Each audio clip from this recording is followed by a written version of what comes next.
எல்லாருக்கும் வணக்கம் மக்களே! எல்லாரும் எப்படி இருக்கீங்க? எல்லாரும் நல்லா இருப்பீங்கன்னு நம்புறேன். நாம இந்த காணொளியில என்ன பார்க்க போறோம் அப்படின்னு பார்த்தீங்க அப்படின்னா, 2026 சட்டப்பேரவைத் தேர்தல் தமிழ்நாட்டில நடக்கப் போற காரணத்தினால, எந்தெந்த கட்சிகள் எப்படியெல்லாம் வாக்கு சதவீதங்கள் வாங்கியிருக்காங்க, எப்படியெல்லாம் வெற்றி பெற்றிருக்காங்க, வரப்போகும் தேர்தல்கள்ல அவங்களோட வெற்றி பயணங்கள் இருக்குமா, இல்ல தோல்வி பயணங்கள் இருக்குமா அப்படிங்கிற ஒரு கணிப்பு பார்த்துக்கிட்டு இருக்கோம். அந்த வகையில நாம இன்னைக்கு பார்க்க போற தொகுதி என்னன்னு பார்த்தீங்க அப்படின்னா, வேலூர் மாவட்டத்தில இருக்க குடியாத்தம் தொகுதி தான் பார்க்க போறோம். வாங்க நிகழ்ச்சிக்கு போலாம். அதுக்கு முன்னாடி நம்ம சேனல சப்ஸ்கிரைப் பண்ணிக்கோங்க மக்களே. குடியாத்தம் தொகுதிய பொறுத்தளவுக்கு பார்த்தீங்க அப்படின்னா, சுதந்திரம் பெற்றதற்கு பின் 16 முறை எலக்ஷன்கள் இந்த இடத்துல நடந்திருக்கு. இந்த 16 முறை எலக்ஷன்கள்ல சிபிஐஎம் வந்து 1967, 1977, 1980, 1989, 2006ல வெற்றி பெற்றிருக்காங்க. அடுத்து இந்திய தேசிய காங்கிரஸ் 1952, 62, 1984, 1991ல வெற்றி பெற்றிருக்காங்க. அடுத்து திமுக 1971, 1997, 2021ல வெற்றி பெற்றிருக்காங்க. அடுத்து அதிமுக பார்த்தீங்க அப்படின்னா 2001, 2016ல வெற்றி பெற்றிருக்காங்க. சிபிஐ பார்த்தீங்க அப்படின்னா 1957, 2011ல வெற்றி பெற்றிருக்காங்க. ஆக மொத்தத்தில 16 முறை எலக்ஷன்கள்ல 5 முறை சிபிஐஎம்மும், 4 முறை இந்திய தேசிய காங்கிரஸும், 3 முறை வந்து திமுகவும், 2 முறை அதிமுகவும், 2 முறை சிபிஐயும் இந்த இடத்துல வெற்றி பெற்றிருக்காங்க அப்படிங்கிறது குறிப்பிடத்தக்கது. அடுத்து குடியாத்தம் தொகுதி சட்டமன்ற தேர்தல் நிலவரங்கள் பார்த்தரலாம். அந்த வகையில நாம 2 தேர்தல்கள பார்த்துட்டு இருக்கோம். 2016, 2021. 2016 பொறுத்தமட்டில் பார்த்தீங்க அப்படின்னா, அந்த தொகுதியில அதிமுக தான் வெற்றி பெற்றிருக்காங்க அப்படிங்கிறது நம்மளுக்கு தெரியும். அதிமுக பொறுத்தமட்டில் பார்த்தீங்க அப்படின்னா, அந்த தொகுதியில ஜெயந்தி பத்மநாபன் அவங்க போட்டியிட்டு 94,689 வாக்குகளும் 49.10% பெற்று இந்த இடத்துல வந்து அதிமுக வெற்றி பெற்றிருக்கு. அடுத்து டிஎம்கே சார்பில் பார்த்தீங்க அப்படின்னா ராஜமார்த்தாண்டன் அப்படிங்கிறவர் போட்டியிட்டு 83,219 வாக்குகளும் 43.20% பெற்று இந்த இடத்துல வந்து 2ஆம் இடத்தை பிடிச்சிருக்காங்க. அடுத்து பாட்டாளி மக்கள் கட்சி சார்பில் தீபா அப்படிங்கிறவங்க போட்டிட்டு இருக்காங்க. அவங்க 7,505 வாக்குகளும் 3.9% பெற்று இந்த இடத்துல வந்து அவங்க 3ஆம் இடத்தை பிடிச்சிருக்காங்க. அடுத்து மக்கள் நல கூட்டணி சார்பில் இந்த தொகுதியில் பார்த்தீங்க அப்படின்னா கம்யூனிஸ்ட் பார்ட்டி ஆஃப் இந்தியா தான் போட்டிட்டு இருக்காங்க. அவங்க லிங்கமுத்து அப்படிங்கிறவர் போட்டியிட்டு 3,140 வாக்குகளும் 1.6% பெற்று இந்த இடத்துல வந்து 4ஆம் இடத்தை பிடிச்சிருக்காங்க அப்படிங்கிறது குறிப்பிடத்தக்கது. அடுத்து 2021 தேர்தல் சட்டமன்ற தேர்தலை பொறுத்தளவுக்கு பார்த்தீங்க அப்படின்னா, இந்த தொகுதியில மறுபடியும் டிஎம்கே வெற்றி பெற்றிருக்காங்க. டிஎம்கே சார்பில் பார்த்தீங்க அப்படின்னா அமுலு அப்படிங்கிறவங்க போட்டியிட்டு 1,412 வாக்குகளும் 47.80% பெற்று இந்த இடத்துல வந்து மிகப்பெரிய வெற்றியை அவங்க பதிவு செஞ்சிருக்காங்க. அடுத்து அதிமுக சார்பில் பரிதா அப்படிங்கிறவங்க போட்டியிட்டு 93,511 வாக்குகளும் 44.50% பெற்று இந்த இடத்துல வந்து அவங்க 2ஆம் இடத்தை பிடிச்சிருக்காங்க. அடுத்து நாம் தமிழர் கட்சி சார்பில் இந்த இடத்துல கலையன்றி அவங்க போட்டிட்டு அவங்க பார்த்தீங்கன்னா 11,834 வாக்குகளும் 5.6% பெற்று இந்த இடத்துல வந்து அவங்க 3ஆம் இடத்தை பிடிச்சிருக்காங்க அப்படிங்கிறது குறிப்பிடத்தக்கது. அடுத்து குடியாத்தம் மக்களவைத் தேர்தல் நிலவரங்கள் பார்த்துடலாம். அந்த வகையில் பார்த்தீங்க அப்படின்னா இது வேலூர் மாவட்ட மக்களவைத் தேர்தல் நாடாளுமன்ற தேர்தல் தொகுதியாக வரும். அந்த வகையில் பார்க்குறப்ப இந்த தொகுதியில் இந்த இடத்துல வந்து டிஎம்கே தான் வெற்றி பெற்றிருந்தாங்க 2019 தேர்தலில். 2019 தேர்தல் வந்து பார்த்தீங்க அப்படின்னா இந்த தொகுதியில் கேன்சல் ஆயிருந்துச்சு அப்படிங்கிறது நம்மளுக்கு தெரியும். அப்பயுமே வந்து வாக்குகளை பார்த்துடலாம். அந்த வகையில் டிஎம்கே சார்பில் கதிரானந்த் அவர் தான் போட்டிட்டு இருக்காரு. அவர் பார்த்தீங்க அப்படின்னா 84,141 வாக்குகளும் 40.14% பெற்று இந்த இடத்துல வந்து அவர் வந்து வெற்றி பெற்றிருக்காரு. பட் ஆனால் பார்த்தீங்க அப்படின்னா இந்த தொகுதியில் அவர் வந்து 2ஆம் இடத்தை பிடிச்சிருக்காரு. அடுத்து ஏடிஎம்கே சார்பில் ஏசி சண்முகம் அவர்கள் போட்டியிட்டு இந்த தொகுதியில் 93,040 வாக்குகளும் 44.39% பெற்று இந்த இடத்துல வந்து அவர் முதலிடத்தை பிடிச்சிருந்தாலும் இந்த தொகுதி ஆனால் இந்த நாடாளுமன்ற தேர்தலில் 2ஆம் இடத்தை பிடிச்சிருந்தார் அப்படிங்கிறது குறிப்பிடத்தக்கது. மிக டஃப்பாக இருந்துச்சு இந்த வேலூர் தொகுதி பொறுத்தளவுக்கு, மிக பிள்ளைகளாக டஃப்பாக இருந்துச்சு மக்களே. அடுத்து நாம் தமிழரை பொறுத்த மட்டும் பார்த்தீங்க அப்படின்னா தீபலட்சுமி அப்படிங்கிறவங்க போட்டியிட்டு 3,518 வாக்குகளும் 1.94% பெற்று இந்த இடத்துல வந்து அவங்க 3ஆம் இடத்தை பிடிச்சிருக்காங்க அப்படிங்கிறது குறிப்பிடத்தக்கது. அடுத்து கடந்த ஆண்டு நடந்த 2024 தேர்தலை பொறுத்தளவுக்கு பார்த்தீங்க அப்படின்னா இந்த தொகுதியில் மீண்டும் கதிரானந்த் அவர்கள் டிஎம்கே சார்பில் போட்டிட்டு வெற்றி பெற்றிருக்காரு. அவர் 1,15,703 வாக்குகளும் 55.20% பெற்று இந்த குடியாத்தம் தொகுதியில் மிகப்பெரிய வாக்குகளை அவர் வாங்கியிருக்காரு அப்படிங்கிறது குறிப்பிடத்தக்கது. அடுத்து பிஜேபி சார்பில் என்டிஏ கூட்டணியில் ஏசி சண்முகம் அவர்கள் 2ஆம் இடத்தை பிடிச்சிருக்காரு. அவர் 60,619 வாக்குகளும் 28.92% பெற்று இந்த இடத்துல வந்து அவங்க 2ஆம் இடத்தை பிடிச்சிருக்காங்க.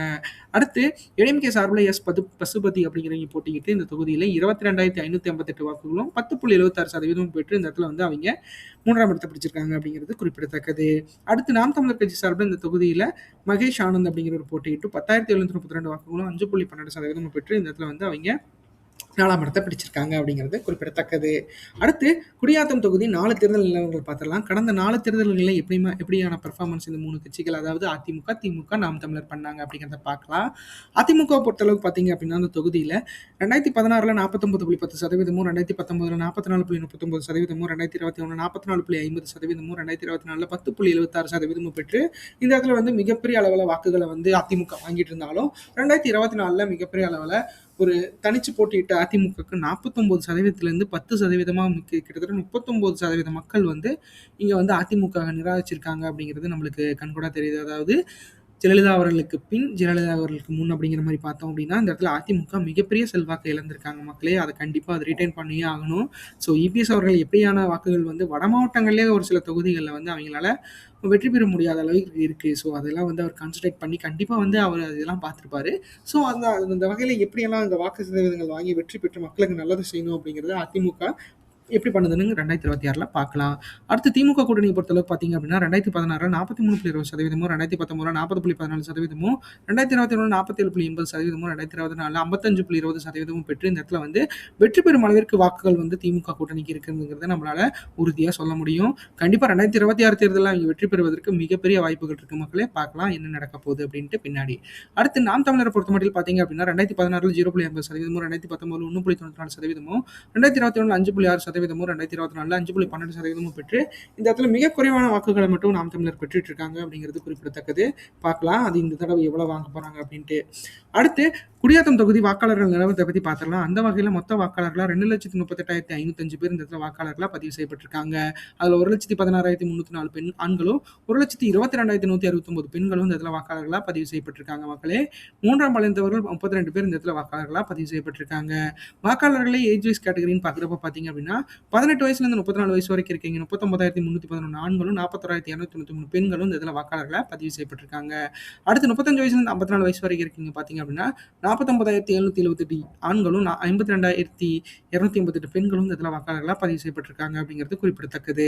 54 வயசுலேருந்து 65 வயசுக்கு மேலே இருக்கீங்க பார்த்தீங்க அப்படின்னா, 27,215 ஆண்களும், 28,588 பெண்களும் இந்த இடத்துல வாக்காளர்களா பதிவு செய்யப்பட்டிருக்காங்க. ஆக மொத்தத்தில் யங்ஸ்டர்ஸோட வாக்கு சதவீதங்கள் அதாவது வாக்காளர்கள் பார்த்தீங்க அப்படின்னா இந்த இடத்துல அதிகமாக இருக்கிறாங்க அப்படிங்கிறது நம்மளுக்கு உறுதியாக தெரியுது. அடுத்து அடுத்து பார்த்தீங்க அப்படின்னா, குடியாத்தம் தொகுதி வாக்குப்பதிவு சதவீதங்கள் கடந்த 8 தேர்தல்கள்ல எப்படியெல்லாம் இருந்துச்சு அப்படிங்கிறத பார்த்துடலாம்.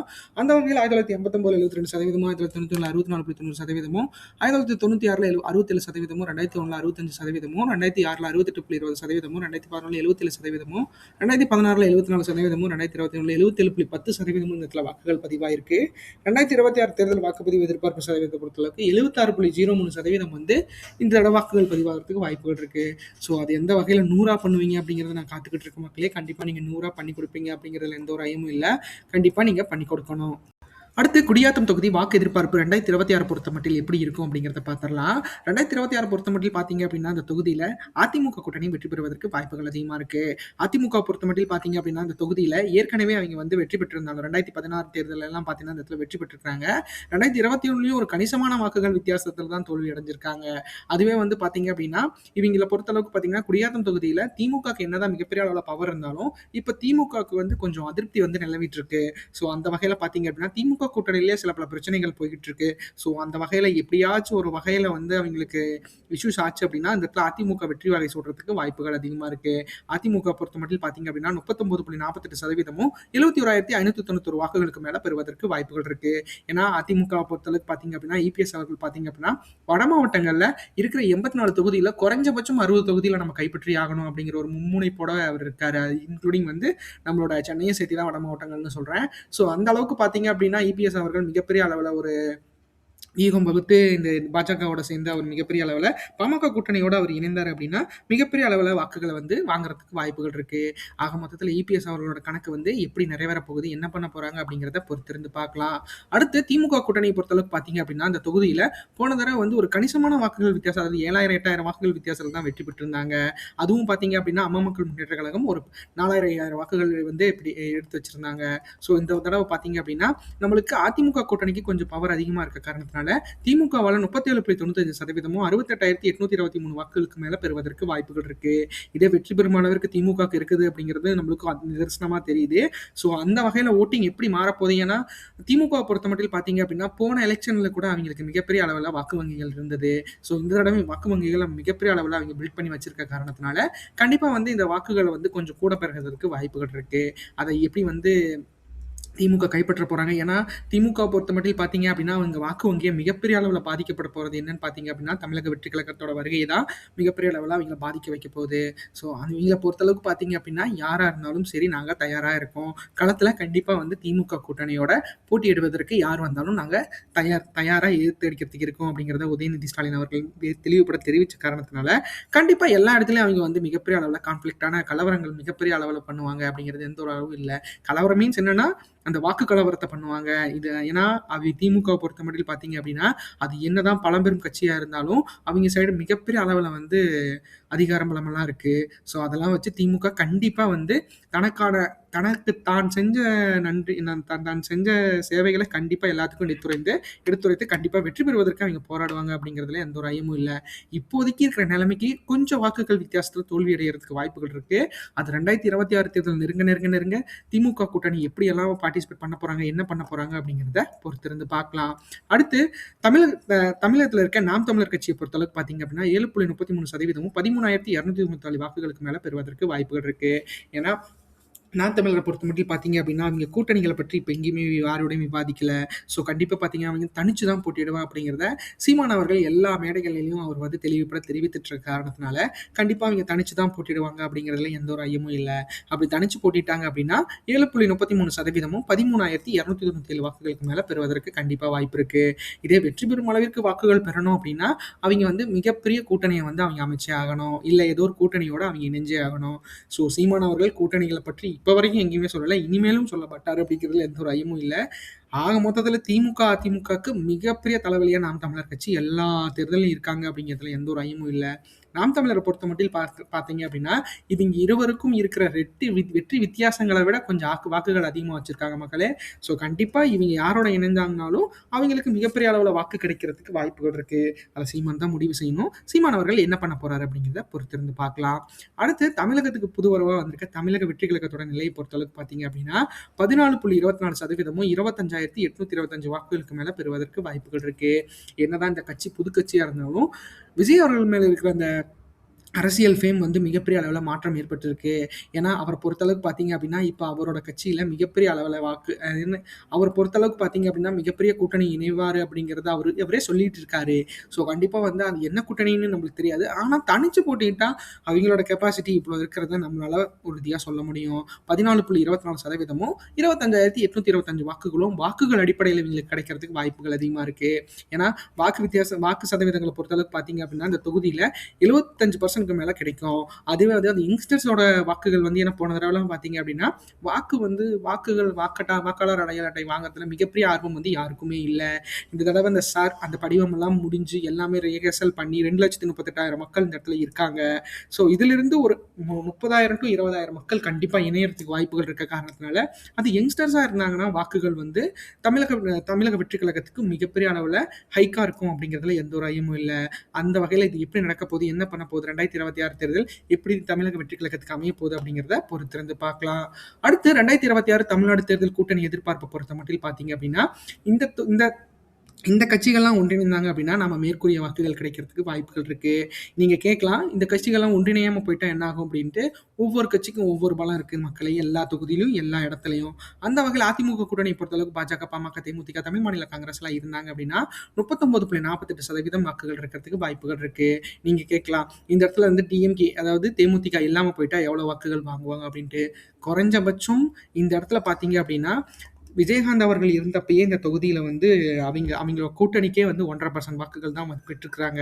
ஸோ அதாவது தேமுதிக அந்த தொகுதியில விலகி போயிட்டாங்க அப்படின்னா 1% வாக்குகளுக்கு கீழே பெறுவதற்கு தான் வாய்ப்புகள் அதிகமா இருக்கு. இதே பாட்டாளி மக்கள் கட்சி விலகி போயிட்டா என்ன பண்ணுவீங்க அப்படின்னு கேட்டீங்க அப்படின்னா, அவங்க விலகி போயிட்டாங்கன்னா 5% வாக்குகளுக்கு மேல இழக்கிறதுக்கு வாய்ப்புகள் இருக்கு. ஸோ எனக்கு தெரிஞ்ச கூட்டணி எதிர்பார்ப்பே இப்படி இருக்கு அப்படின்னா, மிகப்பெரிய அளவுல வந்து இதுக்காக வந்து வியூக வகுப்பாளர்களையும் அந்த அனலைஸ்லாம் மிகப்பெரிய அளவுல வந்து அந்தந்த கட்சிகள் பண்ணிட்டு இருக்காங்க. ஸோ அதெல்லாம் வச்சு பார்க்குறப்ப அவங்க எப்படியெல்லாம் வந்து அவங்க சொல்லி ஏன்னா எனக்கு தெரிஞ்ச ஒரு அனலைஸ வச்சு நான் உங்களுக்கு சொல்றேன். கண்டிப்பா இது உங்களுக்கு ஒரு ஸ்பார்க் ஆகும் அப்படிங்கிறதுக்காக தான் இத சொல்றேன். என்னோட ஆசை என்னன்னா, நான் கத்துக்கிட்டத உங்களுக்கு சொல்றேன். நீங்க அதுக்கு தகுந்த மாரி வாக்குகள இந்த தொகுதியில இவ்வளோ பலம் இருக்கா? இந்த பலத்த வச்சு நம்ம எப்படி வெற்றி பெற போகணும்னு தமிழக வெற்றி கழகத்துக்கே நான் ஒரு அறிவுரை குடுக்கணும்னு தான் நான் ஆசைப்படுறேன். ஏன்னா அவங்களுக்கு நெறையா தெரியும். பட் ஆனா இந்த மாரி இப்படியும் பார்க்கலாம் அப்படிங்கிறத நான் சொல்றேன் மக்களே. அடுத்து திமுக கூட்டணி பொறுத்தளவுக்கு பார்த்தீங்க அப்படின்னா, இந்திய தேசிய காங்கிரஸ், சிபிஐ, சிபிஎம், விடுதலை சிறுத்தைகள் கட்சி, மக்கள் நீதி மய்யம் போன்ற கட்சி, மதிமுக போன்ற கட்சிகள்லாம் இருந்தது அப்படின்னா, 37.94% வாக்குகள் வாங்குறதுக்கு வாய்ப்புகள் இருக்கு. என்னதான் இந்த தொகுதியை பொறுத்தளவுக்கு பார்த்தீங்க அப்படின்னா, இந்த தொகுதியில வந்து திமுகக்கு மிகப்பெரிய அளவுல பவர் இருந்தாலும், இந்த தடவ திமுக மேல சில அதிருப்திகள்லாம் இருக்கு. ஸோ அந்த அதிருப்தியோட வாக்கு சதவீதங்கள் ஒரு 2% வாக்குகள் சதவீதத்தில் தோக்கறதுக்கும் வாய்ப்புகள் இருக்கு மக்களே. கண்டிப்பா திமுக கண்டிப்பா இத அனலைஸ் பண்ணி புடிச்சுக்கணும். ஏன்னா குடியாத்தம் தொகுதியை பொறுத்தளவுக்கு பார்த்தீங்க அப்படின்னா, இவங்க 2016லயே வந்து தோல்வி தழுவி இருக்கிறாங்க. ஸோ 2021ல மிகப்பெரிய வெற்றியை பதிவு செஞ்சிருந்தாலும், அது வந்து ஏடிஎம்கே மேல இருந்த அதிருப்தி காரணமாக தான். ஸோ நாமளும் இந்த இடத்துல வந்து மிகப்பெரிய அளவுல கான்சன்ட்ரேட் பண்ணணும் அப்படிங்கிறது தான் இந்த வகையில நான் சொல்ற ஒரு கருத்து. இவங்க கட்சியிலிருந்து ஒருவேளை இந்திய தேசிய காங்கிரஸ் போயிட்டாங்க அப்படின்னா, இந்திய தேசிய காங்கிரஸோட இந்த குடியாத்தம் தொகுதியில மிகப்பெரிய அளவுல வாக்கு வங்கி இருக்கிறத நம்மளால பார்க்க முடியும். ஏன்னா இந்திய தேசிய காங்கிரஸை பொறுத்தளவுக்கு பார்த்தீங்க அப்படின்னா, இந்த தொகுதியில மிகப்பெரிய வெற்றி அவங்க பதிவு செய்யல அப்படின்னாலும், அவங்களுக்கான வாக்குகள் வந்து இந்த இடத்துல ஒரு 12% 10% வாக்குகள் பக்கமா இருக்கிறத நம்மளால பார்க்க முடியும். ஸோ இது இழக்கிறதுக்கு கண்டிப்பா வந்து திமுக விரும்ப மாட்டாங்க. அவங்க எந்த மாரியான அமைப்பெல்லாம் வச்சு பண்ண போறாங்க அப்படிங்கிறத பொறுத்திருந்து பார்க்கலாம். ஆக மொத்தத்தில அந்த 10% வாக்குகள்ங்கிறதும் கொஞ்சம் குறைஞ்சபட்சம் ஒரு 3, 4% இந்திய நேஷனல் காங்கிரஸுக்கும் மத்த கூட்டணி கட்சிகளுக்கும் இருக்கிறத நம்மளால பார்க்க முடியும். ஏன்னா வேலூர் தொகுதியில மிக குறைவா தான் 2014ல இந்திய தேசிய காங்கிரஸ் வாங்கியிருந்தாங்க அப்படிங்கிறது நம்மளுக்கு தெரியும். 2014 தேர்தல் பார்த்தீங்க அப்படின்னா, திமுகவும் இந்திய தேசிய காங்கிரஸும் தனிச்சு போட்டிட்டு இருந்தாங்க. அதாவது தனிச்சுன்னா பிரிஞ்சு போட்டிட்டு இருந்தாங்க அப்படிங்கிறது நம்மளுக்கு தெரியும். அந்த போட்டியில பார்த்தீங்க அப்படின்னா, இந்த தொகுதியில அதாவது டிஎம்கேக்கு 21% தான். இந்தியன் நேஷனல் காங்கிரஸ்க்கு 3% இருந்துச்சு. ஸோ அந்த வகையில பார்க்குறப்ப பார்த்தீங்க அப்படின்னா, இந்த இடத்துல ஏடிஎம்கேக்கு குறைஞ்சபட்சம் 38 வாக்குகள் சதவீதங்கள் இருக்கிறத நம்மளால உறுதியா பார்க்க முடியும். அடுத்து நாம் தமிழரை பொறுத்தமட்டில் பார்த்தீங்க அப்படின்னா, தனிச்சு போட்டிட்டாங்க அப்படின்னா 7.33% வாக்குகள் வாங்குறதுக்கு வாய்ப்புகள் இருக்கு. ஏன்னா, அவங்க கூட்டணிகள பற்றி எங்கேயுமே விவாதிக்கல. கூட்டணி கட்சிகளோட இணைவாங்களா அப்படிங்கிறதே மிகப்பெரிய அளவுல கேள்விக்குறியா இருக்க காரணத்தினால, கண்டிப்பா இவ்வளவு வாக்குகள் தான் வந்து தனிச்சு போட்டிட்டா வாங்குறதுக்கு வாய்ப்புகள் இருக்கு. கூட்டணின்னு பார்த்தீங்க அப்படின்னா, அதிமுகவோட சேர்ந்தாங்க அப்படின்னா, மிகப்பெரிய வெற்றியை பதிவு செய்யறதுக்கு தமிழக வெற்றி கழகத்துக்கு வாய்ப்பு இருக்கு. நாம் தமிழருக்கு வாய்ப்பு இருக்கு. அடுத்து தமிழகத்துக்கு புதுவரவா வந்திருக்க தமிழக வெற்றி கழகத்தோட நிலையை பொறுத்தளவுக்கு பார்த்தீங்க அப்படின்னா, 14.24% வாக்குகள் வந்து இந்த இடத்துல வந்து தனிச்சு போட்டியிட்டா வாங்குறதுக்கு வாய்ப்புகள் இருக்கு. அதே கூட்டணின்னு பார்த்தீங்க அப்படின்னா, இப்போ வரைக்கும் பார்த்தீங்க அப்படின்னா, காங்கிரஸ், விடுதலை சிறுத்தைகள் கட்சி போன்ற கட்சிகள்லாம் வந்து தாவேக்காவோட இணைவாங்க அப்படிங்கிற ஒரு காசிப்ஸ் பரவிட்டு இருக்கு. ஸோ அப்படியெல்லாம் வந்தாங்க அப்படின்னா, இந்த தொகுதியில தமிழக வெற்றிக் கழகம் நான் ஒரு நிலை சொல்றேன். அதாவது தமிழக வெற்றிக் கழகம், இந்திய தேசிய காங்கிரஸ், அப்புறம் விடுதலை சிறுத்தைகள் கட்சி இவங்கெல்லாம் ஒன்றிணைந்தாங்கனாலும் இந்த தொகுதியில 14 to 18% வாக்குகள் தான் வாங்க முடியும். ஸோ இந்த தொகுதியில ஸ்ட்ராங்கா ஏடிஎம்கே, டிஎம்கே மட்டும் தான். இந்த தொகுதியை பொறுத்தளவுக்கு பார்த்தீங்க அப்படின்னா, பிஜேபி வந்து மிகப்பெரிய அளவுல வேலூர் மாவட்டத்த கவர் பண்ணி வச்சிருக்காங்க. ஸோ பிஜேபிக்கும் மிகப்பெரிய அளவுல வாய்ப்பு இருக்கிறத நம்மளால உறுதியா சொல்ல முடியும். பார்க்கலாம் அது எப்படி நடக்க போகுது, என்ன பண்ண போறாங்க அப்படிங்கிறத பொறுத்திருந்து பார்க்கலாம். இந்த காணொளி உங்களுக்கு ரொம்ப பிடிச்சிருக்கும்னு நினைக்கிற மக்களே, நம்ம சேனலை சப்ஸ்கிரைப் பண்ணுங்க, லைக் பண்ணுங்க, ஷேர் பண்ணுங்க, கமெண்ட் பண்ணுங்க. நம்ம ஒவ்வொரு நாளும் ஒவ்வொரு தொகுப்பு அப்படிங்கிற தொகுதி பொறுத்து போட்டுட்டு இருக்கோம். கண்டிப்பா எல்லா தொகுதியும் நான் கவர் பண்ணணும். அதுக்கப்புறம் யார் யார் எங்க ஜெயிப்பாங்க அப்படிங்கிற உத்தேச பட்டியல்லாம் நிறைய இருக்கு. உங்களுக்காக நிறைய ஒர்க் பண்ணி வச்சிருக்கேன். சப்ஸ்கிரைப் பண்ணி வச்சுக்கோங்க. நன்றி, வணக்கம்.